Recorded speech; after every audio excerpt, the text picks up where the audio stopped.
Salam jumpa pecinta catur, selamat datang kembali di Catur Talk Indonesia. Bagaimana kabar kawan-kawan? Semoga kita sehat selalu dan rezeki kita dilancarkan, amin. Dan tentunya pada situasi game kedua ini Hikaru diharuskan menang teman-teman, setelah mengalami kekalahan yang pertama pada Pragnananda. Dan bagaimana serunya lanjutan permainan ini? Mari kita simak di Catur Talk Indonesia.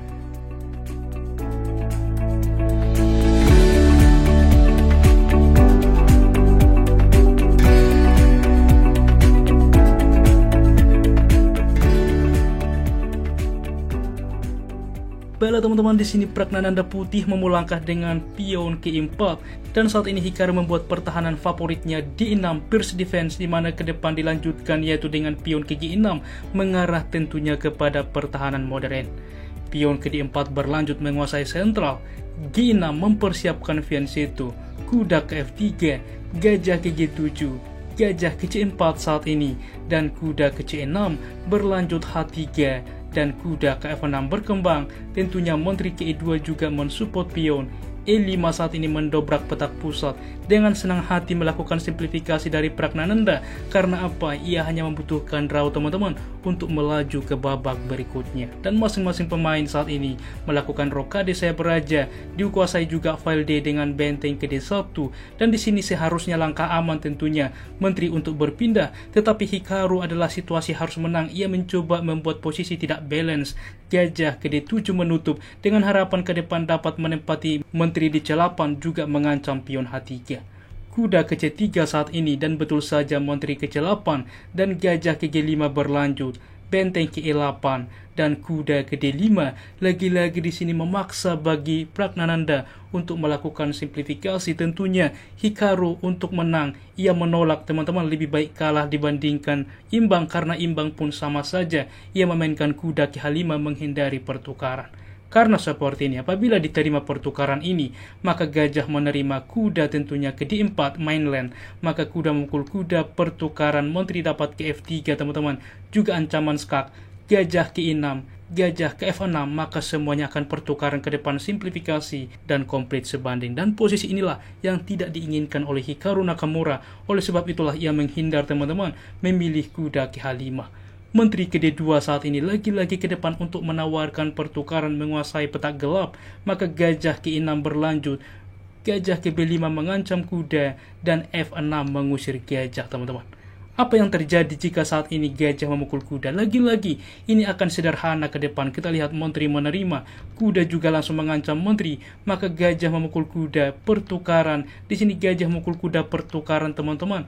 Gajah memukul pion, benteng ke B1, di mana ke depan juga ke baris ke-7, dan ini pun komplit sebanding ke depan. Dan juga dengan kuda ini cukup kuat, maka juga cukup mudah ke depan bagi Pragnananda untuk menahan posisi tetap imbang. Dan oleh karena itulah di sini Hikaru mencoba membuat posisi tidak seimbang. Ia F6 langsung juga mengusir gajah, maka gajah ke H6 menawarkan pertukaran. Raja ke H8, maka ditukarkan saja teman-teman. Maka raja menerima, menteri ke C3 saat ini lagi-lagi juga menekan kuda, gajah ke D7, benteng ke D2 untuk ke depan menumpuk benteng di file D, A6 saat ini, dan tentunya gajah mundur ke 4, B5, gajah ke B3, dan saat ini kita lihat teman-teman, posisi gajah ini juga cukup kuat ke depan. Dan tentunya kita lihat dengan juga pion ini terancam, membuat kuda ini tidak bisa berpindah karena juga ditukarkan ke depan. Benteng dicoba menambah support ke depan terhadap pion, juga terhadap gajah, intinya ke baris ke-7, maka benteng tetap ke D1 dari Pragnananda. Kuda ke B8 mundur saat ini. Maka coba teman-teman, Anda pause video ini, apa kira-kira langkah lanjutan kunci yang ditemukan oleh Pragnananda untuk tetap unggul di dalam posisi seperti ini? Bagaimana teman-teman? Selamat bagi Anda yang bisa menemukan langkah itulah dengan menteri ke C5, di mana memanfaatkan juga benteng yang tidak ada perlindungan, juga ke depan melakukan simplifikasi teman-teman. Dan di sini juga menteri ke B7 untuk mensupport benteng simple. Karena sepertinya apabila benteng berpindah misalkan, maka kuda ke E7 sangat kuat mengancam juga menteri dan harus ditukarkan kualitas. Karena apabila menteri berpindah, kuda ke C6, kita lihat tidak mungkin gajah menerima, maka menteri akan tumbang. Dan juga kuda apabila menerima, gajah akan tumbang skak, juga menteri akan tumbang. Menteri ke C8 menghindar, maka simpel saja saat ini. Kuda mukul kuda, menteri menerima, gajah akan tumbang teman-teman. Jelas di dalam pos ini pun bahwa putih sangat unggul. Sangat-sangat luar biasa bagaimana juga tekanan yang juga cukup tepat yang dimainkan selalu oleh Pragnananda. Kita kembali teman-teman, dipilih saat ini tentunya Menteri KB7. Maka lagi-lagi kita lihat G4 langsung juga menjebak kuda teman-teman. Sehingga saat ini simplifikasi wajib dilakukan. Dan C6 kembali dari Hikaru mengancam kuda. Karena lagi-lagi serba salah, kuda satu-satunya ke F4. Maka kuda mukul kuda pertukaran. Maka gajah ini juga akan ditukarkan teman-teman. Kita lihat, raja juga tentunya ke H8. Maka benteng ke E7 dan ini sangat kuat teman-teman. Apabila diterima, tentu kekuasaan putih sangat komplit tentunya. Apabila Menteri KB8 saat ini mendukung keduanya, maka langkah brilian yang bisa dimainkan oleh putih. Coba teman-teman, jika Anda di dalam posisi ini, apa langkah brilian kesempatan yang bisa dilakukan oleh putih? Selamat bagi Anda bisa menemukan kuda ke G5 teman-teman. Percaya atau tidak, lihat benteng memukul pion H7 adalah skakmat. Dan bahkan kuda juga ke depan dapat melakukan skak. Kita lihat gajah ini sangat kuat teman-teman. Dan apabila diterima, tentu membawa menteri ke sentral atau kemanapun. Intinya ke diagonal ini, hasilnya akan skakmat teman-teman. Luar biasa bagaimana parti yang terjadi tentunya, kemungkinan yang terjadi. Kita kembali teman-teman ke parti aslinya, masih dicoba mengancam kuda kembali dengan C6. Kuda ke B6 menekan gajah. Kita lihat juga membuka langsung file D teman-teman. Kuda ke F4 masih dilanjutkan. Maka kuda simpel memukul gajah.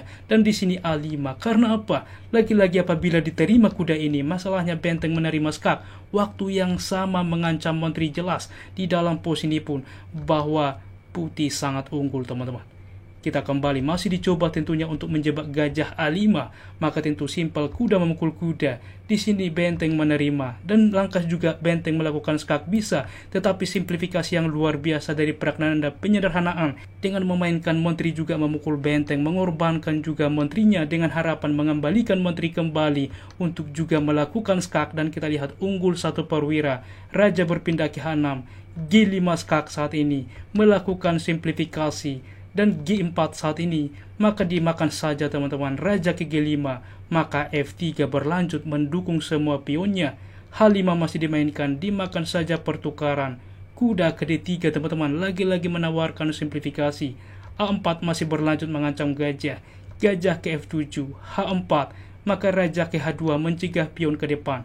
Kuda ke E2 saat ini, maka gajah ke E6. Kita lihat gajah ke E6, di mana ke depan misalkan melakukan skak. Gajah juga dapat ke depan ke petak F5, di mana ketika dilakukan skak tentunya raja wajib melangkah, maka membantu benteng juga di H7 skakmat.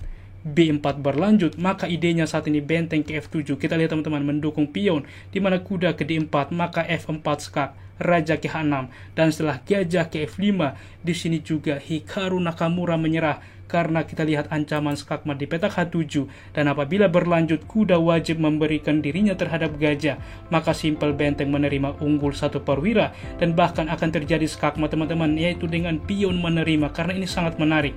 Semisal A3 untuk promosi ke depan, tanpa menghiraukan ancaman ini, kuda akan juga ke E5. Dengan ide seperti ini, penerimaan pion satu petak lagi promosi, maka kuda ke G4 skak. Kita lihat, satu-satunya tentunya ke H5, kuda ke F6 skak, satu-satunya kembali ke H6, maka benteng ke H7 adalah skakmat.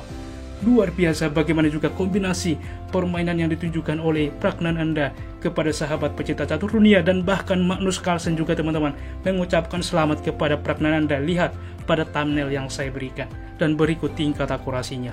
Ulasan permainan dari komputer menunjukkan bahwa tingkat akurasi dari Pragnananda 92,4% dan Hikaru Nakamura 82,9%. Bagaimana teman-teman pendapat Anda performa Pragnananda di video World Cup 2023? Dan jika suka, please like, komen, dan juga subscribe. Dan juga teman-teman, ada video Pragnananda yang sangat menarik yang bisa Anda saksikan. Silahkan klik link yang ada di kanan pojok atas. Dan juga apabila ada saran ke depan, requestan permainan siapa yang akan kita ulas, jangan ragu tuliskan di kolom komentar, dan kami akan berusaha membuat requestan dari Anda. Dan tentunya juga kami sangat menerima kritik dan saran yang membangun dari Anda untuk perbaikan channel ini ke depan. Salam satu tokoh Indonesia, sampai jumpa di video berikutnya. Keep sharing and keep loving. Bye-bye.